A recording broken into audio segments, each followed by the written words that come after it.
Good evening, church. First, I'd like to recognize Gideon and John for stepping up and giving a lesson tonight. I also want to thank Jacob for putting this together and giving me an opportunity to speak. It's always been a blessing to be able to come up here and deliver a lesson. Have you ever been driving or riding in a car and the police put up a roadblock in the road where they stop traffic for a funeral and you have to sit there and wait or find another way around it?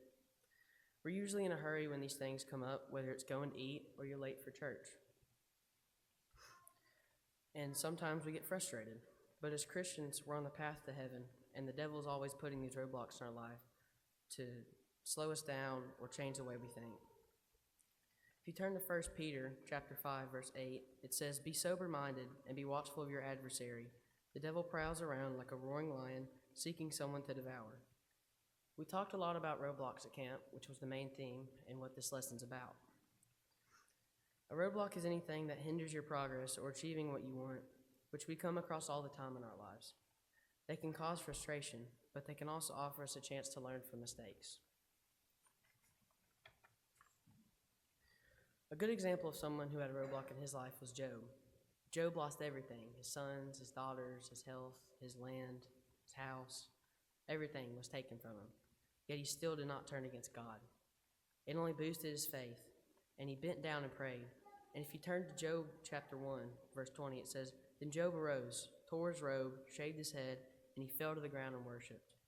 And he said, 'Naked I came from my mother's womb, and naked shall I return there. The Lord gave, and the Lord took away. Blessed be the name of the Lord.'" Now you have to be strong in faith to be like Job was. I mean, he lost everything. And a couple of verses back, we see Satan and God talk about Job and his family. In verse 7, God asked Satan what he's doing here. Where'd you come from? Satan responded, and he said he was walking amongst the world, meaning he was putting sin in the world as he does today. Every day Satan tries to walk with us, but you got to block him out. You need to block that sin out and turn to God, because he will bring you toward the light. 1 John chapter 1, verse 7 states, "But if we walk in the light as he is in the light, we have fellowship with one another. And the blood of Jesus cleanses us from all sin." But if we go back to verse 8, God says to Satan, "Have you tried my servant Job?" He says no one is like him. Here God says for Satan to try him because he knows that Job will have faith in him. Job is the one who we should inspire to be like. Someone who can lose everything but still have faith in God. But besides this example of Job's life, the Bible offers many other examples.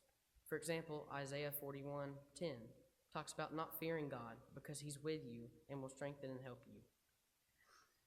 Also in John 16:33, it states, In the world you will have trouble, but take heart, because Jesus has overcome the world."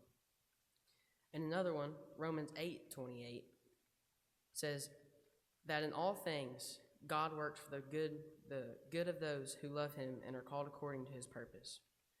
Everyone in their life is going to come across roadblocks. We don't know when or how, but they will come. C.S. Lewis said, "The presence of God isn't the absence of troubles, but the confidence that he is with us in them." And being a Christian doesn't mean you're not going to have troubles or roadblocks in your life. It just means that when that roadblock hits, you can't shove it to the side. You can't block it out or ignore it. You're going to have to face it, get around it, which I myself have taken in those roadblocks, and I just shoved it to the side. I didn't worry about it, which only made it worse. But if you turn to the Lord for help, I can 100% guarantee he will fix your roadblock or help you around it. But all you need is faith. Faith is what's going to help you overcome those roadblocks and give you wisdom and knowledge on how to overcome them in the future. God may place a roadblock in your life, but he also provides a way to get around it. It's called a detour. And maybe tonight what you're looking for is that detour.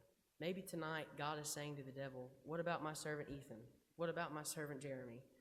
I want everyone to know that when times get tough, when that roadblock hits, don't give up. Never lose faith in God, because he will get you through it as long as you believe.